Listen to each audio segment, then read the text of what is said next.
안녕하세요. 뉴럴 렌더링의 2의 세 번째 시간에 오신 여러분을 환영합니다. 본 수업에서는 먼저 뉴럴 렌더링이 무엇을 하려고 하는 것인지를 설명을 드리고요. 뉴럴 렌더링 분야에서 굉장히 유명한 논문인 널프에 대해서 소개해 드리는 시간을 가지도록 하겠습니다.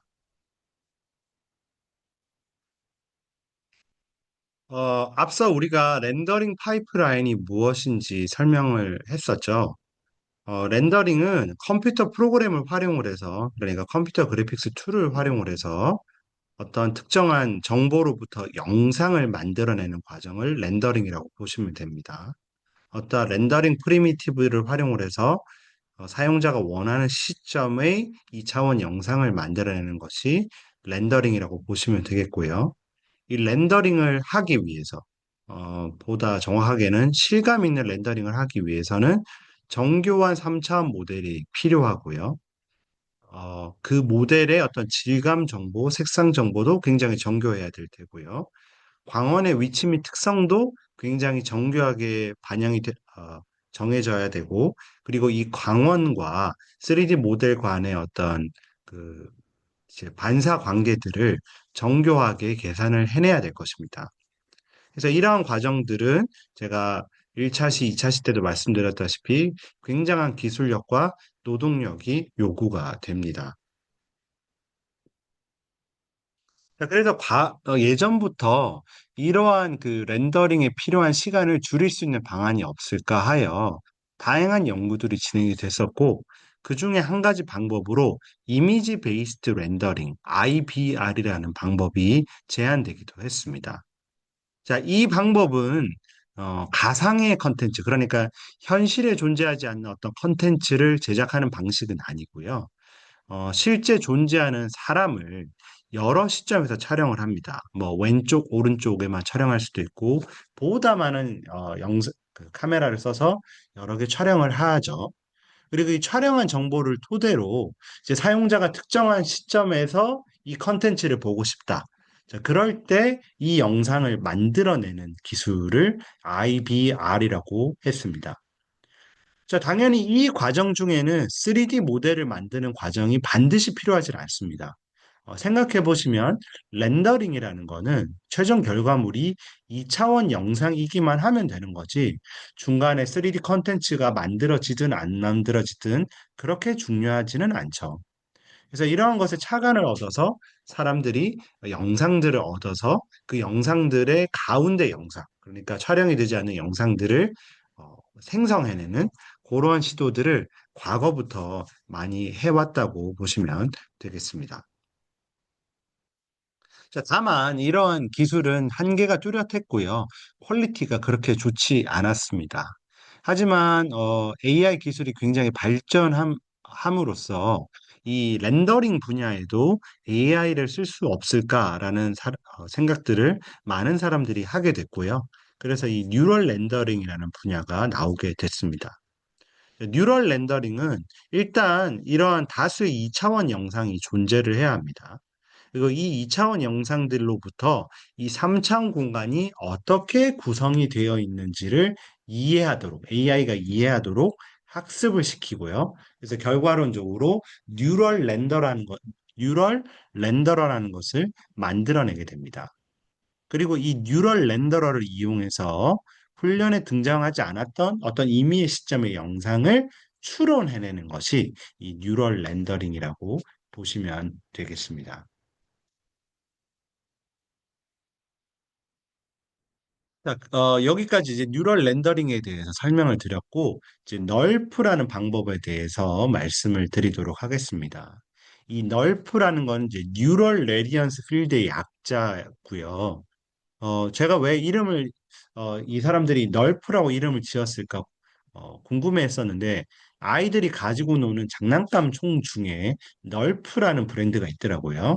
그래서 아마 널프라고 이름을 지었지 않았을까 제 나름대로 생각을 해보았습니다.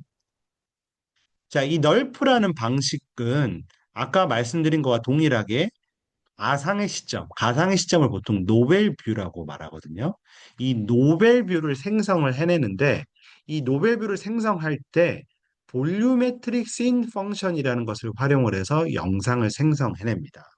이 볼류메트릭 씬 펑션이라는 것은 뒤에 추가로 말씀을 드리겠지만 일반적으로 사용하는 폴리고널 메쉬로부터 렌더링을 하는 방식이 아니라 복셀 혹은 포인트 클라우드로부터 영상을 생성해내는 방식이라고 보시면 될 것입니다. 그리고 이 널프란에는 fully connected neural network를 활용을 하는 것이 특징이고요. 굉장히 구조가 단순하다고 알려져 있습니다.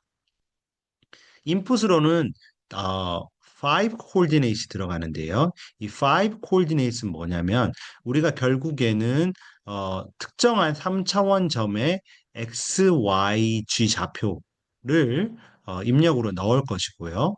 그 3차원 좌표를 바라보는 방향에 대한 정보까지 추가를 해서 총 5개의 입력 정보를 넣게 될 것입니다.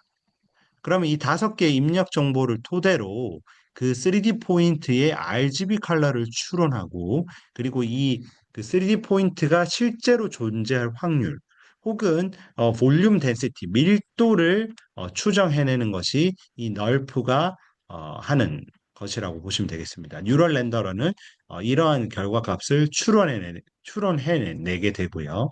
이 값들을 볼루메트릭 씬 펑션을 통해서 렌더링을 시킴으로써 최종적인 영상이 만들어진다라고 보시면 되겠습니다.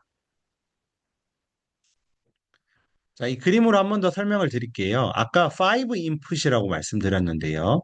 우리가 어떤 임의의 시점이 정해지면 이 임의의 시점에서 특정한 픽셀을 통과하는 반직선을 생각해 볼 수 있습니다. 그리고 이 반직선 상에 어떠한 점들을 우리가 생각해 볼 수 있어요. 이 점들 중에 어떤 점은 실제로 존재한 점일 수 있고 어떠한 점은 존재하지 않을 수도 있습니다. 자, 어찌됐든 이러한 점들의 좌표와 그리고 이 점들이 어떠한 방향에서 바라보는 레이상에 존재하는지를 입력으로 넣으면 그걸로부터 뉴럴 렌더러, 널프가 뭘 추정해내냐면 이 각각의 점의 RGB 값과 이 점의 덴시티를 추정해냅니다. 이 덴시티는 쉽게 생각하면 존재 확률이라고 보시면 되겠습니다. 자, 그러면 이 각 점에 대해서 우리가 어떤 정보를 아냐면 색상 정보, 여기 보시면 약간 노란색 보이시죠? 노란색, 여기 주황색이 있네요. 그리고 덴시티 정보를 추정해냅니다. 여기 보시면 아예 그냥 투명한 애들이 있고 노란 색깔이 보이는 애들이 있죠. 그래서 이 투명할수록 덴시티가 낮은 거고요. 노란색, 주황색일수록 덴시티가 높은 것이라고 보시면 되겠습니다. 자, 그래서 이거를 활용을 해서 앞서 말씀드린 볼륨 렌더링 기법으로 영상을 생성을 해내고요. 그 생성한 영상과 원본 영상을 비교를 하는 거죠. 그래서 비교를 했을 때, 차이가 많이 난다. 그러면, 지금 뭔가 이 뉴럴 네트워크가 잘못 추정했다. 그래서 재학습을 시키고, 이런 방식을 계속 반복함으로써 뉴럴 네트워크를 생성해낸다. 학습시킨다. 라고 보시면 되겠습니다. 자, 그래서 아까 그 레이를 말씀드렸는데요. 이 레이는 각 픽셀의 중간 위치를 통과하도록 되어 있고요. 이 레이는 이제 모든 픽셀을 통과해야 되기 때문에 이미지의 가로 세로에다가 이미지 수만큼의 레이가 생기게 됩니다. 그리고 이제 그 레이 상에 우리가 임의의 점들을 분포시킬 겁니다. 샘플링을 시킬 겁니다. 뭐 이상적으로는 이 그 레이 상에 있는 모든 점들에 대해서 우리가 RGB 값과 덴시티를 추정해내면 좋겠지만 아시다시피 하나의 선상에는 무한대의 점이 있기 때문에 모든 점에 대해서 학습을 시킬 수는 없고요. 그 레이 상의 일부 점에 대해서 그 학습을 시킬 건데요. 이때는 stratified 샘플링이라는 방식을 사용한답니다. 자, 이거는 뭐냐면 그냥 저희가 그냥 단순히 균등하게 샘플링을 시키는 것이 아니라 어느 정도는 균등하면서도 약간의 불확실성을 가질 수 있도록 균이랑 간격이 빈에서 분할하고 거기 내에서 무작위로 하나의 표본을 추출한다라는 것입니다.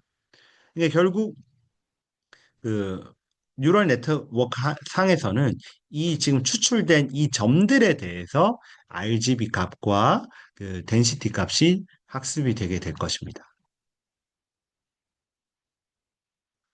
자, 여기에 추가적으로 포지셔널 인코딩이라는 기법이 활용이 되는데요. 이거는 이제 고주파 함수를 이용을 해서 우리가 5개의 입력이 있다 그랬는데 더 높은 차원으로 매핑을 시키는 것이 이 포지셔널 인코딩 방식이라고 생각하시면 되겠습니다. 그래서 기본적인 구조는 우리가 이제 이런 입력을 넣었을 때 어, 여러 개의 레이어를 가지게 되어 있는데요.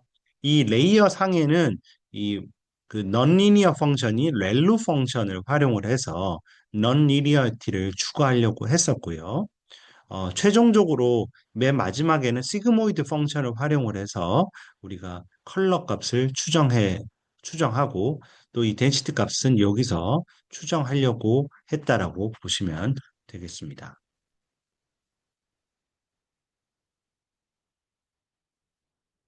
자, 이 뉴럴 네트워크를 통해서 우리가 각 3차원 점의 RGB 값과 덴시티 값을 추정했다고 했는데 그것만으로는 이미지를 만들어낼 수는 없고요.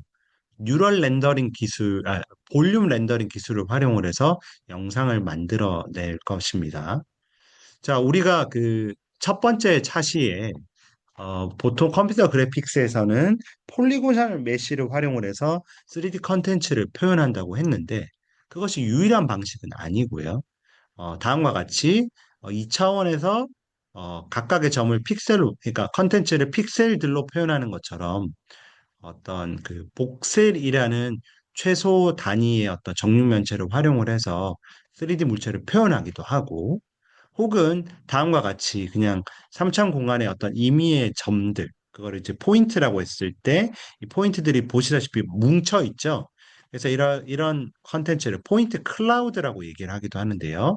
포인트 클라우드를 활용을 해서 3D 컨텐츠를 표현하기도 합니다. 자, 그래서 이 널프는 볼륨 렌더링 방식을 사용했다고 하긴 하지만 어떤 의미에서는 포인트 클라우드를 사용했다고 볼 수도 있습니다. 자, 그래서 이 볼륨 렌더링은 결국에는 이 어떤 반직선이 있을 때 이 반직선 상에 지금 보시면 이러한 점들, 모든 점들이 사실은 이 픽셀의 대응이 될 수 있거든요. 투영이 될 수 있거든요. 그러면 이 점들 중에 우리가 어떠한 점이 실제로 존재하는지 모르는 상황에서 이 픽셀의 값을 추정해내는 것, 계산해내는 것이 볼륨 렌더링이라고 보시면 되겠습니다. 자, 그래서 이 하나의 어떤 픽셀 값을 추정하는 데 있어서 보기에 굉장히 복잡해 보이는 수식을 통해서 픽셀 값이 결정이 되는데요. 하나하나씩 뜯어보면 어, 사실 다 말이 되는 이야기이고 그렇게 어렵지 않다라는 것을 확인하실 수 있습니다. 물론 이제 이거 각각을 계산하는 과정은 좀 복잡할 수 있겠죠. 자, 먼저 이 좌변에 해당하는 것은 특정 픽셀의 RGB 값을 의미하고요. 이 값은 이, 이 픽셀을 통과하는 레이상에 있는 점들의 적분 값으로 계산이 될 것입니다. 자, 이럴 때에 일단 우리가 첫 번째 생각해 봐야 될 부분은 이 부분인데요. 이 덴시티. 덴시티가 크면 클수록 특정한 점에 웨이트를 많이 부여하겠다라는 거고요. 여기 보면 CRTD가 되는데 이 부분은 뭐냐면 특정한 하나의 점이 있겠죠. 이 RGB 값, 그 점에 대한 RGB 값을 의미한다라고 보시면 됩니다. 그래서 레이상에는 많은 점들이 있는데 그 점, 각각의 점의 RGB 곱하기 웨이트, 덴시티 값을 웨이트로 활용을 했다고 보시면 되겠고 여기에 여기 가려짐의 정도를 우리가 반영을 해야 되는데 이 가려짐의 정도는 이런 식으로 수식이 표현이 되는데요. 이건 어떻게 해석하시면 되냐면 특정한 점이 있는데 그 점 앞에 존재하는 점들 있죠. 이렇게 선이라고 생각하시면 선 앞에 있는 존재하는 점들 있지 않습니까? 예를 들면 이 점 앞에는 이러한 점들이 존재하는 거죠. 자, 이 가로막고 있는 점들의 덴시티를 다 합치는 겁니다. 그러면 이 앞에 자기 앞에 가로막고 있는 점들이 많으면 많을수록 사실은 그 점이 실제로 어떤 그 픽셀 값을 결정할 때에 영향력이 줄어들 수밖에 없죠. 자, 이게 어떤 뜻이냐면 우리가 사실은 하나의 픽셀에 대응되는 여러 개의 물체가 있을 수 있어요. 그리고 이 여러 개의 물체가 제대로 추정이 됐다. 그러니까 이 덴시티가 뒤에 있는 점이라고 해서 덴시티가 무조건 낮아라는 법은 없는 거죠. 하지만 이 뒤에 있는 점의 경우에 만약에 자기 앞에 덴시티가 굉장히 높은 점이 있다. 그 말은 현실 세계에서는 그 뒤에 있는 점은 앞에 있는 점에게 가려져 있다라는 뜻이거든요. 자, 그런 경우라면 뒤에 있는 점은 사실 픽셀 값을 결정할 때 영향을 끼쳐서는 안 되겠죠. 예, 그 부분이 이 부분에 해당하는 것이라고 보시면 되겠습니다. 자, 그렇게 이 렌더링을 수행을 하고요. 렌더링을 수행한 그 픽셀 값들을 지금 원본 값이랑 비교를 한다라고 보시면 되겠습니다. 자, 그런데 이 비교를 하는 데 있어서 콜스 네트워크와 파인 네트워크라는 것이 존재를 하는데요. 콜스 네트워크에서 추정한 픽셀 값과 파인 네트워크에서 추정한 픽셀 값을 두 개를 다 고려해서 로스 펑션을 설계했다라고 보시면 되겠습니다. 콜스 네트워크가 파인 네트워크는 어떤 것이냐면 우리가 사실은 각 레이마다 많은 점들이 존재하고요.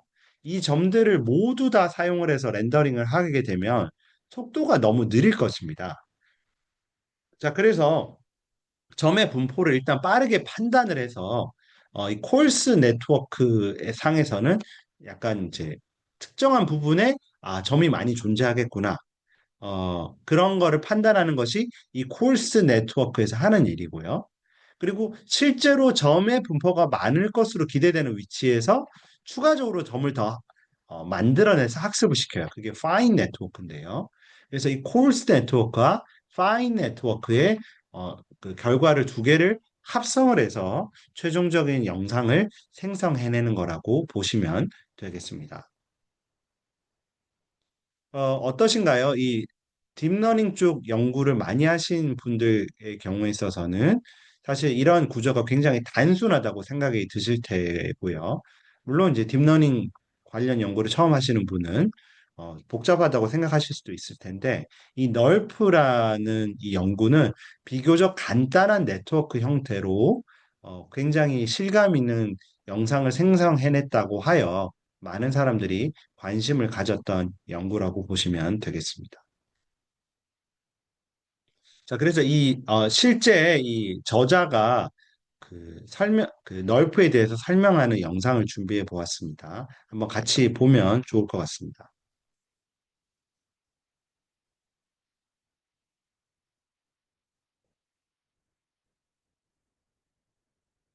자, 여기에 보이는 이런 모습들이 다 각각 이제 촬영한 그 원본 영상이라고 보시면 되겠고, 말씀드린 것처럼 반직선을 선언한 다음에 반직선 내에 여러 가지 점들을 생성해내는 것을 보실 수 있고요.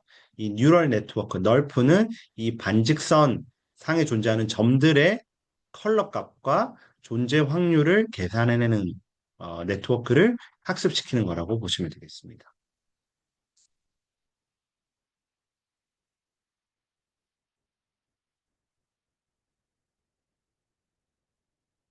그래서 이 학습시킨 영상을 활용을 해서 우리가 볼륨 렌더링 기술을 활용을 해서 픽셀 값을 추정해내고 그 추정한 픽셀 값이 정확하도록 네트워크를 계속 학습시키다 보면 이 네트워크가 어, 어떤 3차원 공간을 이해하게 된다. 그래서 나중에는 이제 가상의 시점의 영상도 만들어낼 수 있게 된다. 그것이 이제 널프 연구의 핵심이라고 보시면 됩니다. 그래서 기존 방법들에 비해서 굉장히 좋은 결과물들을 보이는 것을 확인하실 수 있고요. 물론 이게 이제 참값인데 참값에 비했을 때 약간 어색한 부분이 없진 않습니다. 그런 부분들이 있고요. 지금까지 이제 가상 데이터에 대해서 이제 결과를 보여주고 있죠.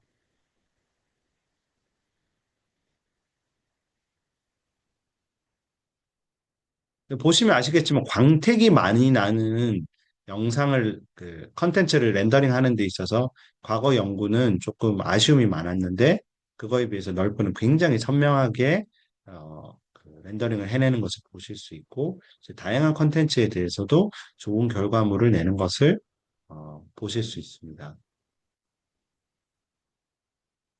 실제 씬에 대해서도 했는데요. 제가 실제 씬에 대해서 촬영하고 해보니까, 물론 이제 잘 되는 경우도 있지만, 그렇지 않은 경우들도 많이 있더라고요.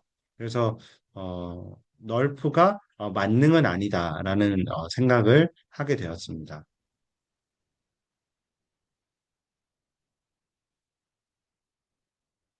특히나 이 널프는 그 촬영한 이미지에 대한 그 카메라의 위치를 정확하게 넣는 것이 매우 중요한데 그게 실제 데이터를 획득하는 데 있어서 그렇게 쉬운 문제가 아니거든요. 그래서 그런 문제들을 해결해야 되는 문제가 아직 남아 있는 것이 사실입니다. 자, 광택이 있는 물체는 시점에 따라 보이는 것이 다르게 보이는데 지금 그런 것을 확인하실 수 있습니다. 예, 여기까지 널프에 대해서 설명을 드렸고요. 굉장히 재미있죠. 이 널프는 오픈 소스로 많이 공개되어 있기 때문에 관심 있는 분은 실제로 테스트를 해보셔도 좋을 것 같습니다. 예, 여기까지 널프에 대한 강의를 마치도록 하겠습니다.